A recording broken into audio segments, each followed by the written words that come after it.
Okay, hello everyone, and welcome to Reading Trans Horror Reading Vlog, I guess what I'll call it.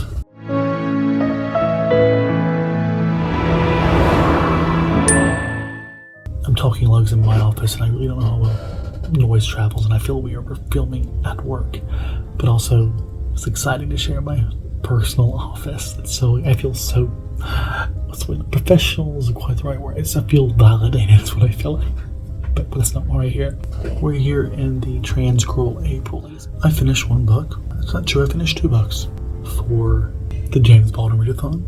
And we're now officially in the Easter weekend. I have Friday and Monday off, which is why I felt like this was the right time to do this vlog. It's going to be a week, maybe a week and a half. For the first set of books, I'm going to be choosing from the Quantum Dice Roll. I basically have selected 4 books of that selection you can see on my TBR video, which I'll make sure I link to. I'm going to choose between Health, Follow With Us, The Drowning Girl, All the White Spaces, and No Gods for Drowning by Haley Piper.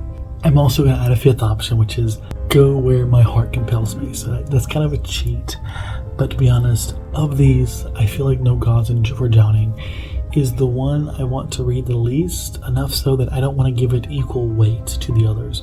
I'm not going to pick that if I get number 5. That said, let's go ahead and see what I'm actually going to be reading first and foremost on this evening ride. Oh my fucking god. 4, meaning I'm reading No Gods for Monsters. No Gods for Drowning. This seems like something I would like. It's horror, fantasy, mythological, I think, with the gods. And Haley Piper is someone I wanted to read for a long time, and I'm really excited to try her work. I'm still irked I got declined for the Night Gallery stuff, and it's just that I'm just not the most excited for this book. That's why we hear that, so we need a quantum number generator. But let's see whether or not I get lucky. Maybe I'm in the best universe. Maybe secretly this will be the best book of the vlog. I guess we'll find out.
You gotta be cool to be kind. It's a very good sign. Hello, my listeners, and welcome back to the same vlog. I'm home. Thoughts after an hour of listening to Drowning for the Gods or something. I don't think I'm going to continue for this vlog. I did come close to saying I was going to outright DNF it because I wasn't really vibing with it. Then I just tried to reframe in my mind. The story doesn't feel like horror. It feels in the same vein as Middle Game, in its sort of dark fantasy, and at times very gruesome in its portrayal. But it feels like more of a fantasy story than horror. I don't think it fits in this vlog, and since I have so many I want to read, so I'm just going to approach this in the way that start it. If I'm not feeling it, or it doesn't feel like it fits the context of this vlog, then it's gone. But for now, I'm going to move on. Since I had what effectively was a bad start, I'm just going to go ahead and cherry pick the one that was calling to me the strongest, and that is, I think it's Allie Wilkes, All the White Persons, All the White People. You know what, here's the cover. This apparently is alternate history. A snowstorm, I believe, is what it has to do with. Like sort of I think it's survivalist, but there's definitely also supernatural horror in it. But I'm hoping for a touch of survivalist with that supernatural. It seems more explicit in the fact that it is going to be actual horror, which is what I'm going for here. And it's just sort of what I'm in the mood for. So let's hope that it calls to me.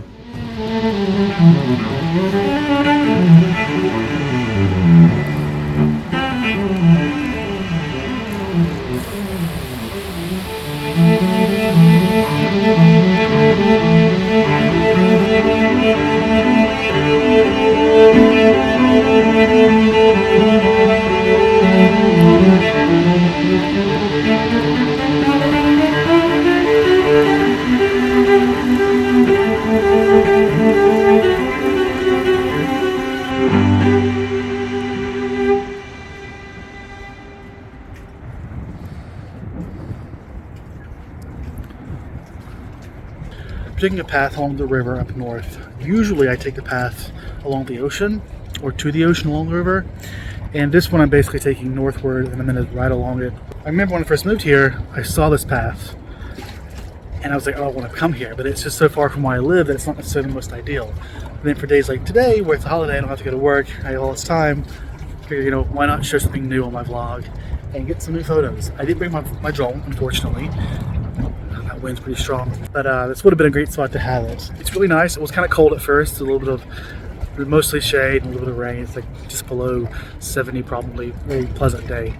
As far as the book, I'm actually really loving it.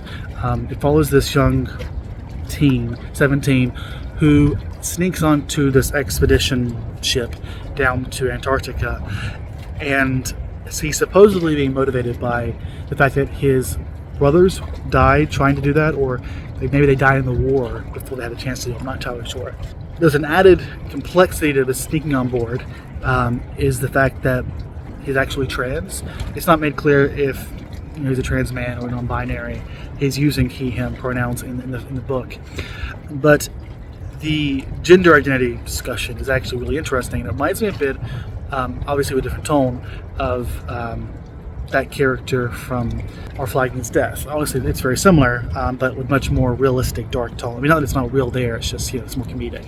It's really interesting to see his idea of what it means to be a man, because think of the time period of like just after World War I and what it means to be a man, what it means to fight in a war, to die a man, to die a hero.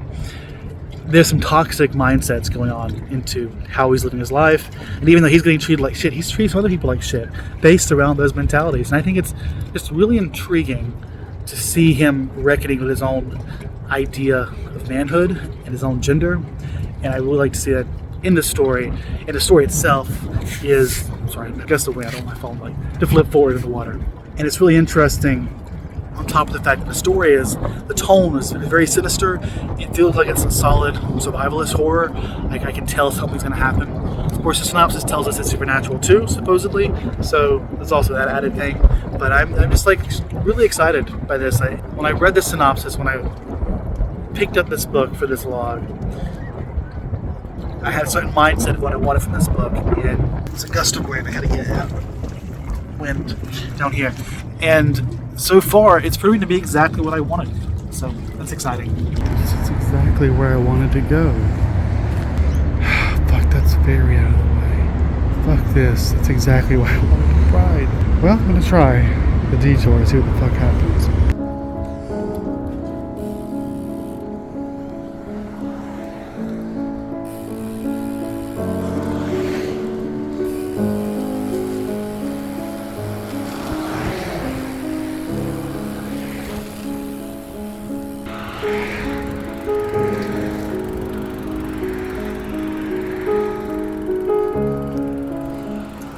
This is such fucking bullshit. It says no bicycles or e-scooters permitted in the building. And this is the only way to cross a stupid highway path I want to take that's blocked off back there. So I guess I'll keep walking. I guess it's turned into a hike instead of a bike. Just lugging my bike up the stairs, exploring new things. This is Kings Park. Oh god, no amount of biking prepares me for this.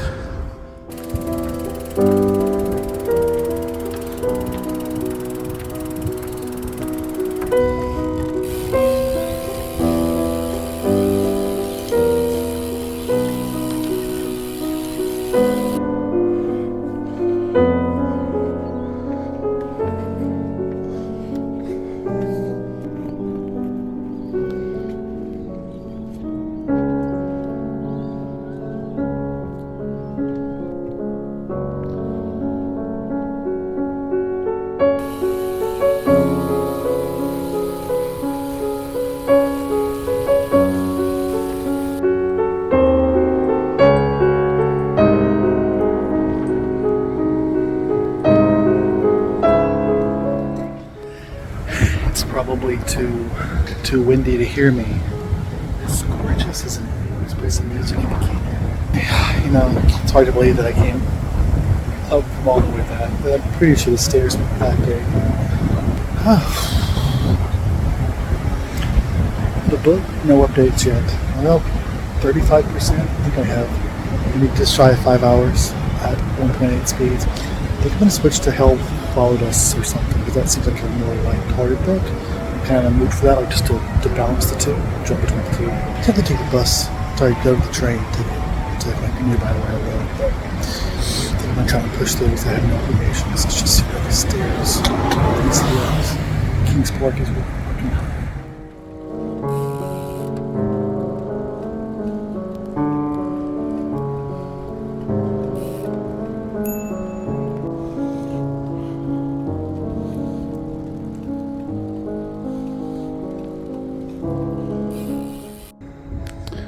You know, I know it's hard to visualize with this camera, but Jesus, how gorgeous is this city from this vantage point?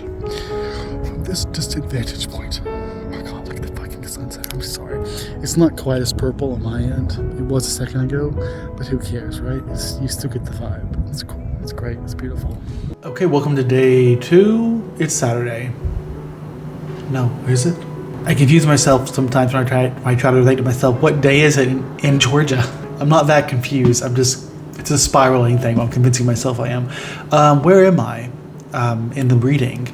I've not updated you today. I've just not been out and about. It's kind of a cloudy day. I did some cooking, did some laundry. I told myself I was going to clean, but I really haven't. Don't look around, please. But while I did all that, it was enough time for me to continue reading. I didn't get any Hell Followed Us last night because I realized, unfortunately, I had not downloaded it when I thought I had. Did read today a lot of Hell Followed Us here. Big picture, 60% into it, and I'm not loving it, unfortunately. This is YA after all, and it definitely has that tone. I love the themes it's trying to explore as far as religious trauma, as well as gender identity, and just general queer identities as well. And I think the way it has that conversation is very effective. The way it sort of explores what it's like to be in that position.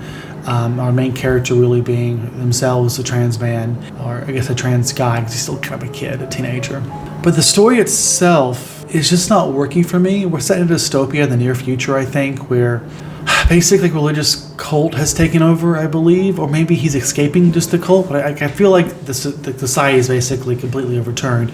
But it's also biblical in nature. This just seems like this type of speculative stuff going on. To me, it just seems like a bit too much. I feel like the author can't decide whether or not they want to have this set in our world or completely speculative, fantastical world. And in trying to have the best of both worlds, or trying to develop it as a mix of both, I just feel like the world becomes less realized as a whole. That the final product is something that doesn't make sense to me. I can't seem to figure out what the world is actually supposed to be composed of, because the attempt to modify our world just wasn't done very effectively, in my opinion. I remember now where I heard about this book. It wasn't from Books and Lollies. I don't think so. It was from Cottrell, which in retrospect, we don't necessarily have the same reading taste. And I could see why she loves this book, not just because we have different tastes, because I think it leans younger. And I also know that she's really good about promoting books that have really good conversations about important topics, especially with marginalized communities. But unfortunately, it's not working for me. I know what I said before about DNFing, and I'm not going to do that because I only have 2 hours left. It's one of those books where I'm not disinterested, but I'm realizing I'm not going to love this book. I want to finish it. I don't want to give up. As far as horror, it does seem a bit more fantasy than horror, but it's getting kind of gory, and I think it's the type of horror that's not necessarily meant to scare, but it's not in the traditional monstrous sense. I mean, unless you think about real world monsters, even though this is a world where literally there are monsters, the real monsters are people, and I guess that's a recurring theme in life as well. It's also not quite what I was hoping for, I guess, and I think I had the mindset this was either the same as or similar to Ride Upon Sticks, a book that I have not read, but I think that was the one I was thinking of as being talked about by Books and Lala. That where it seems like a campy horror. I was expecting this to be that, and it's not. It's much more a mature YA fantasy horror, which is not a knock against the book. Really, just a reflection of my mindset coming into it. Might have tainted my experience with the book. I don't even decide what I'm going to read next because I want to finish this book and I want to finish All the White Spaces, and to be honest, I may even just push through and finish God's No Gods for Drowning or whatever, just for the sake of being completionist in the vlog. But we'll see how things progress time-wise. This segment is way too long. I hope you can forgive me. I tell myself I don't have anything to record, and I go all day, and I finally do record, and I have a lot to say, so oopsie daisy. Okay, it is the day of the Lord, Sunday, and oh God, that's bright. Took a shower. I have like 10 minutes to get ready for the James Baldwin readathon live show with Erica and Ashley from Bookish Realm. I'm excited, also terrified. I love the opportunity to talk, but it's also a great deal of imposter syndrome. I'm wondering if I am really qualified and prepared to talk on it. But either way, I'm excited. Jump in the shower, get ready, maybe make a smoothie for it. If you ever check it out, you should. Later in the day, it's almost, 4:15 p.m. Played some video games. I finished Hell Followed Us Here. My feelings on that book have not much evolved. I'm going to give it probably 3 stars, but I think on the actual Goodreads, I probably won't give it a star rating because I don't think the book's for me. I don't think it's a bad book. I didn't much enjoy it. But what I think it is effective at what it's trying to do. It's trying to use this sort of fantastical horror as a milieu to explore ideas related to queerness, identity, gender, religious trauma, and in some ways, to me, it feels kind of heavy-handed.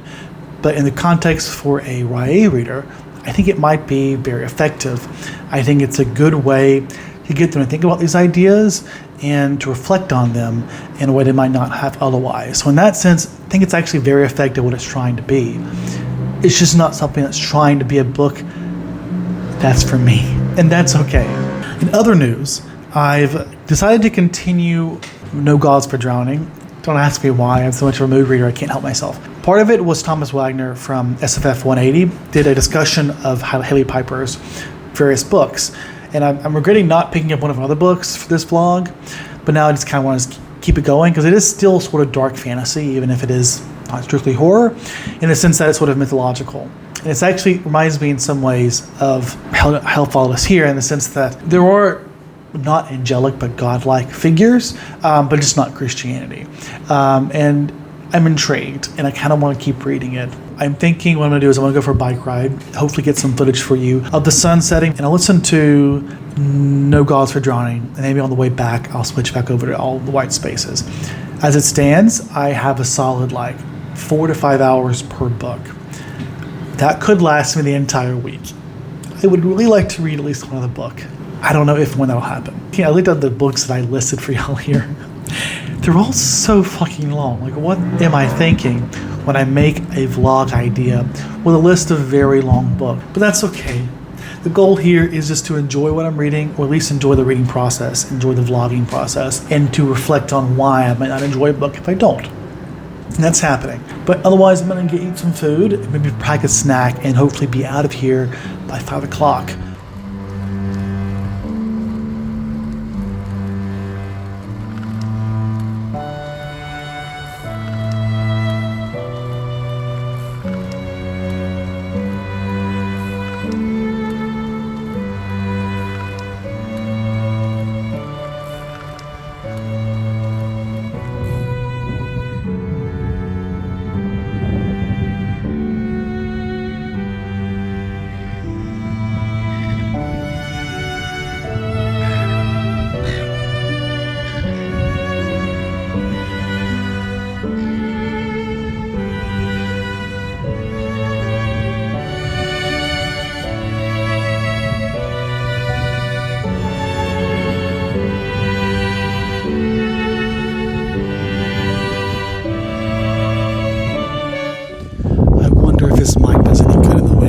Plugged in. Hello, we're here. That was the sun. It's gone now. It's a beautiful day in the neighborhood.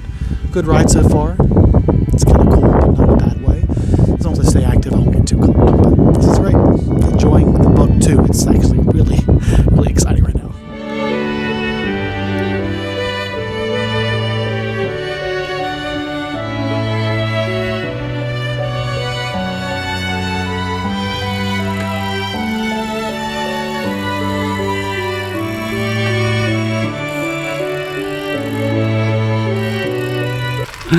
I don't know where I'm at. I'm gonna have the map, and I'm following it right now. I'm somewhere. I'm not entirely sure where I'm at. It's just dark and creepy, and I wanted to record myself. Someone's crazy.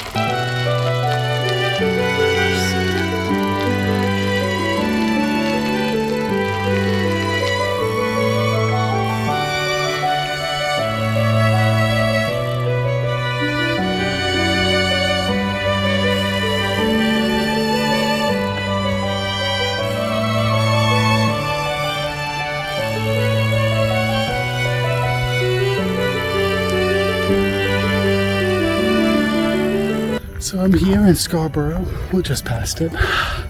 It's a beautiful night. I really, really wish I could show you just entire gorgeous view. It's overwhelming. This whole ride is just very relaxing.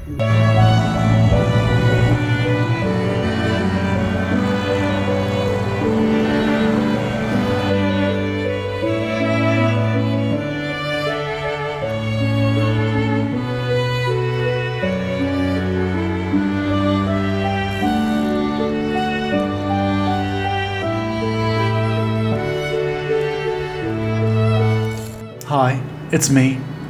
I'm the problem, it's me. So I haven't given much footage today. I've decided it's not worth filming for the sake of having footage when I'm just sitting around basically watching TV and playing video games, which is what I've been doing all day. The bright side of that is video games are great for listening to an audiobook in the background, especially for the tedious stuff. So I managed to finish No Gods for Drowning. Yeah. If you're still watching from the beginning, thank you, because who would have saw that twist? I really liked it. I think I'm going to give it 4.5, probably 4 to 4.5 stars. It still doesn't feel very fantasy, it's very horror, but dark fantasy, yes. It's definitely gory and dark, not like Hellraiser gory, but still gory, like in a nice dark fantasy way, in a mature way. But my love for the story wasn't really for the gore. I mean, honestly, my memory of it, like the most gory parts I think of is just the puddles of blood and maybe the drinking of blood that some gods might do. I'm not really entirely sure of the methodology. It's really just a couple things. The writing I thought was just really good, very compelling. The plotting was just all itself very well done. I found myself on the edge of my seat, figuratively speaking, all the time, like out on my bike, listening, thinking, oh my God, this shit's intense. That's sort of what kept me going after I picked this up. And I'm really glad I did. Really good writing coupled with the very compelling plotting, I think is aided by really well-crafted storytelling and world building. That is to say, this world felt very realized in a way that, say, Hell Followed Us Here did not to me. More than that, like I felt like I really understood it, and then there was still there were layers upon layers of details that I still don't think I've unpacked. But it's one of those things where I feel like I got the gist of it. Honestly, I hate comparing things to the middle game, but I often think about things like this. I found myself comparing it in my head to middle game in the sense that, what was it about middle game that I loved? It was the compelling story, the time travel, the family dynamics. And when I revisit it, I love the world building, but I really love the characters at the core. At the same time, I don't think the world building is the most realistic. Like, this is going to be a critique of middle game. And to be clear, I think it's great. It's just one of those things where I don't believe it's set in our world because it's just a little too, I don't know the word I'm looking for. Well, I'm not saying it's set in our world. It's just something about that level of realism and a little less camp. I guess that's what I'm saying. More realism and less camp in a way that I just love seeing in a good fantasy, something that I could really believe is happening, like the way the gods acted, the way that the people and the potential demigods, which I'm not sure if they're called that in there, but they're effectively demigods, are acting. It all just felt very real, and I really liked how my expectations for everyone just kept getting shattered. Like the story itself, I found really surprising. Like I thought we were starting out as a detective type story. Really wasn't that for long, and the dynamics of our characters kind of surprised me. I wasn't expecting it to go in that direction. It overturned my expectations in a way that I really enjoyed. It's a fun book, and I'm actually just really excited about the mythos that Haley Piper has created here. That's that. I'm really glad I finished that. I feel very good. Okay, that's it.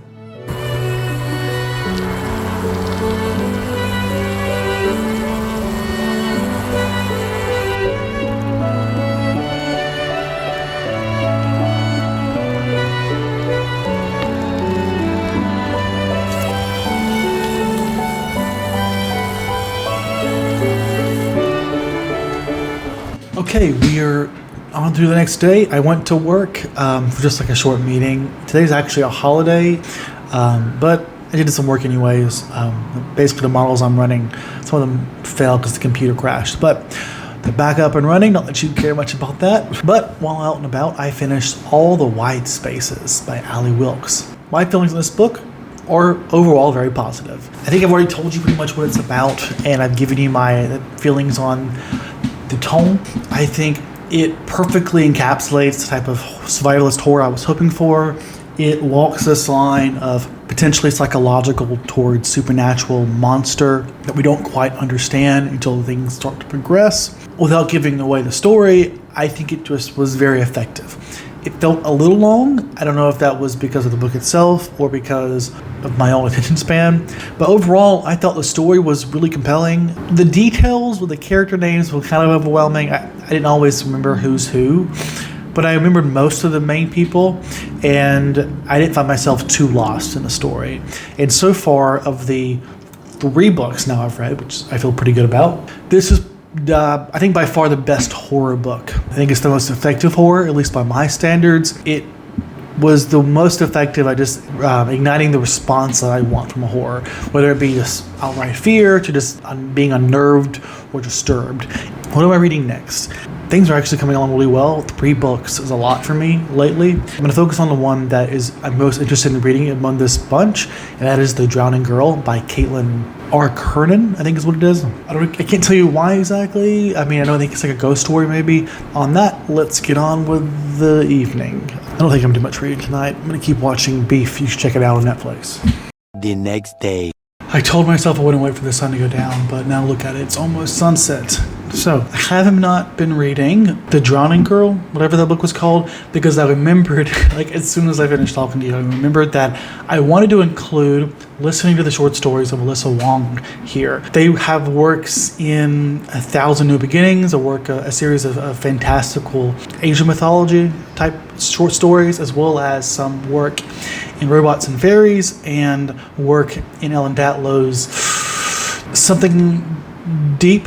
It's something to do with horror that's related to water. That was actually where I first found Alyssa Wong, as well as Sean McGuire. And I remember absolutely adored their work there and in 1,000 New Beginnings. So I wanted to use this opportunity to do a few things. One, to break away from the mold of telling myself I need to read books and books only, and allow myself to read, standalone short stories that aren't necessarily all compiled into one author's collection. Even though I would love to see them publish a collected work, or God's blessings be a full-fledged novel, because I do adore the stories I've read so far. But I wanted to take some time and explore these stories. And since I have just a few days left, it's actually a good milieu to do that rather than read out the book. I don't think it's going to happen. I've started reading these stories. Basically, I'm working through literally all of their works that is not comic related, which I will mention as I go through them, where they're available and whether or not they're available on audio, which is my preferred format. But I do want to go through every story as I read them to you and talk about my feelings to as much extent that I have feelings about them. Some of them I don't necessarily. Let's start with A Fist of Permutations and Lightning and Wildflowers. I don't think it was published in any actual collection as I know of. This one I actually really loved. My only gripe was that I wish it was longer. I feel like there is ample opportunity for at least a novella, if not a full-fledged novel, giving us background depth to this. At the same time, I feel like I could reread this story over and over again and sort of just begin to appreciate the depth of which they have crafted this world. What is it about? It's basically this, it's either a time loop or a multiversal thing, maybe guides, I'm not entirely sure. That's sort of the confusion, is that we just sort of plunged into the story. We have these 2 sisters and the world is ending, and then it's not, and then it is, and then it's not. And I'm not entirely sure I followed it, but I kind of still loved it. I did adore the writing of this story. I don't think it was strictly horror. Not all of these will be, but that's okay, because let's pretend this is just a full collection I'm working with, and some are horror, so it fits in this vlog. Next up, All the Time We've Left to Spend. This was in Robots and Fairies. This was fine. Honestly, I don't remember much of the details. It's okay, not my favorite. Hungry Daughters of Starving Mothers. This is the last one I've read so far. It's a horror short story in a magazine. It does not get an audio adaptation. This is a horror one, full-fledged. Basically follows this monster. This is what it is, this woman who is afflicted with this thing. It's not clear what kind of monster she is, but she kind of feeds on people. And there were obvious allusions to other forms of mythological beings that we have seen in common literature, but I think there's meant to be a uniqueness to this. And it sort of incorporates the mythos of this creature with her relationship with her mother, hence the title, Hungry Daughters of Starving Mothers. There's a good context to why it's called that. And I really liked it. I thought it was a very well done monster horror short story. Horror short story. And then finally, the last one I've listened to so far is Natural Skin. So this is like a cyberpunk sci-fi future, but it turns out it is honestly the most disturbing one I've read so far. It basically has to do with augmentation and beauty standards and how people will try to achieve that. That's all I'm going to say without spoiling it. I'll just say Natural Skin is one that I highly recommend. It's definitely worth reading. It has an audio adaptation that I'll link to below. I really hope y'all consider giving this author a try. Granted, they're in actual collections you could pick up, but most of their work is online free, honestly. I'll let you know tomorrow my friends and the other ones.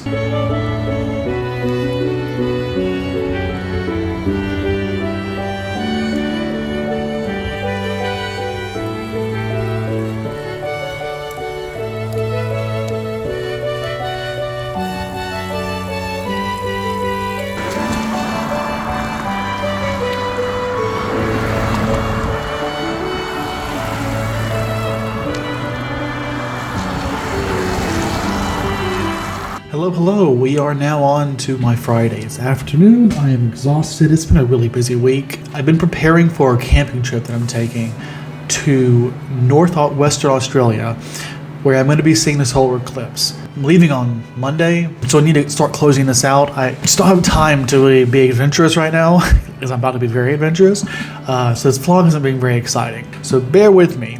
But I want to continue talking about the stories I've been reading by Alyssa Wong here. First, let's talk about Rabbit Heart. This is a story that I really like. It encapsulates the ability to write this sort of dark, horrific story that is just really creative in this world that they've devised. That's really just looking at the type of things that we do that are toxic and sort of self-deluding, and then to sort of get what we think we want or the illusion of what we want, even if it's just really harmful to ourselves and the people around us. How do I describe the story any more than that without giving away the plot? I feel like because it's a short story, you really just have to get into it to understand it. It's basically this world where someone works with, I believe, dead children, and I'll leave it at that. Next up, Santos de Cipagatas. This story was adapted by a magazine on their podcast. It effectively is about this girl who I think mother has died, and she learns that she has this connection to this god, this sort of ancestral connection, and so as to commit her body to it, and in return she gets some gifts. And we're sort of just going to introduce to the dynamics of this relationship and the mindset of our main character around this, what she knows about it and how she wants to approach it, and then to understand, I guess, the things that matter to her and whether or not she will, one, accept it, and two, if she does accept it, what is she getting out of it and why does she want that? And so that's the kind of story that's going on here. I think it's less horror and more than it is fantasy. Next up, Scarecrow. This is one that is the most forgettable aside from the two that I've zoned out on and couldn't get into. And to say it's forgettable is not to say it's bad. It's just, given there are so many here to choose from, honestly, like, I didn't count them, maybe 10, 15 stories. It was going through them one by one, and it's just, if I don't stop to talk to you about it, I don't stop to think about it, I realize I'm forgetting them. It is a horror, I feel like. It's the story of this friend group who seems to have done something bad to one of their previous friends, and it seems to be back to haunt them. And while I said it was forgettable, it was more just, I forgot. Not that it is inherently forgettable. I thought it was actually a really good story. I don't know, I really liked it. I like almost all of these, so this one's a solid story. Next up, The Fisher Queen. This one I think is the one that won them the Nebula Award. It was like award winning, and it's really good. Oh, this one, it's definitely horror. It's mermaids, and basically studying how we have a habit, how we as a species, and particularly those of us in power, the cis, male, white people, will try to dehumanize or not belittle, but remove the agency, the dignity of the existence of other people, so that they can justify basically controlling them and abusing them for their own self-gain. It's sort of used here, explored here in the guise of this world where mermaids are real. And it was really good. Now, there was another mermaid story that I actually think I like more, but I feel like explores the similar themes of control and abuse and this idea of seeing someone as less than you and sort of to be controlled by you. And that is What My Mother Left Me. And this one was in the Devil in the Deep anthology, but What My Mother Left Me was an audiobook. And this was definitely one of the best in that collection. It may be my favorite of all these I've read so far. This is also, I want to say it's a mermaid story, but really it is a really weird, it's disturbing. The intersection with mermaid mythology is extraordinarily unique. Even having listened to it a second time now, I'm still not sure I entirely understand the mythos, but not in a bad way, just in a way that is just, I think, really creative, to the point of still being some mystery left over. The story itself, the basic premise here, this young woman, her mother has died, and she's coping with that death, as well as, I think, dealing with a breakup from her ex-boyfriend. And then finally, the last one that I'm not going to say much about here is You'll Surely Drown Here, If You Stay. This might have been the longest one here. And this was done on audio. I just had a really hard time. I tried getting to this. I rewound the first time, and I still couldn't get into it on my bike ride home. I'm going to give it another shot tomorrow. I'm hoping it's just like me and my mindset and not just the story not working for me. Thank you so much. Let's keep going. I'm going to bed because I had a meeting last night. People who sent the mission to Pluto, I got to present some work to them, my PhD work. Great opportunity. Very excited to do that. It was also at 2 a.m. my time because I'm in Australia. So I'm still exhausted from that. And I'll see you tomorrow and hopefully close out this vlog. 2 days later. Hello, it's me, and I'm here. Time means nothing really. It's been days since I've talked to you. I should close out this vlog. I know it's become a bit of a mess. I apologize, but I really want to talk to you all about these stories. The last two stories, what do I have to say? Well, I tried giving the other one another go. Honestly, it just makes me feel more confident in saying this story wasn't for me. It had this sort of like Wild Wild West type story to it, where this guy who was connected to the forest might have had some mystical abilities. I just was not vibing with the story at all, which sucks. I think it might have been the longest one that was in the collection. The last one, pretty sure I enjoyed. Oh, what was it about? I can't tell you what it was about. I read so many of their stories, I don't know what it's about. Your bones are not your bones. Oof, I don't remember. I remember I liked it. That's enough. Okay, I forgot to mention Olivia's Table. I didn't talk about that for some reason. I love that story. It's my second time reading it because I read it first, I think, in the Asian Readathon a couple of years ago. It's basically about this young woman who brings food to this table, this event, where the ghosts are coming to this town and the ghosts feast on the food. It's just a really fascinating cultural analysis more than anything, mixed with some really fun speculative stuff going on. That's the quick rundown of that story. Very good story. One of my favorites of all these, honestly. Big picture, Alyssa Wong is an author who I'm hoping will release a long fiction at some point. Until then, I recommend you check out their works. You can check out their website. Most of their stories are available free there. But I'm glad that I managed to fit their work in here. And that sort of breaks that mold of reading only nonfiction. So reading only long-form fiction. I'm glad I had this vlog to give me the opportunity to explore that. This has been, all in all, a pretty good vlog. My actual vlogging has been subpar, but hopefully the book content has been at least up to par.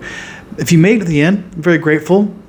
I really hope I get this video out before the end of Trans Girl April Readathon. But either way, whenever I get it up, it's a success, and that should be celebrated. To remind myself that. Thank you so much for watching. I hope you all have a great day, and I'll see you all next time on Josh's Book of Voyage.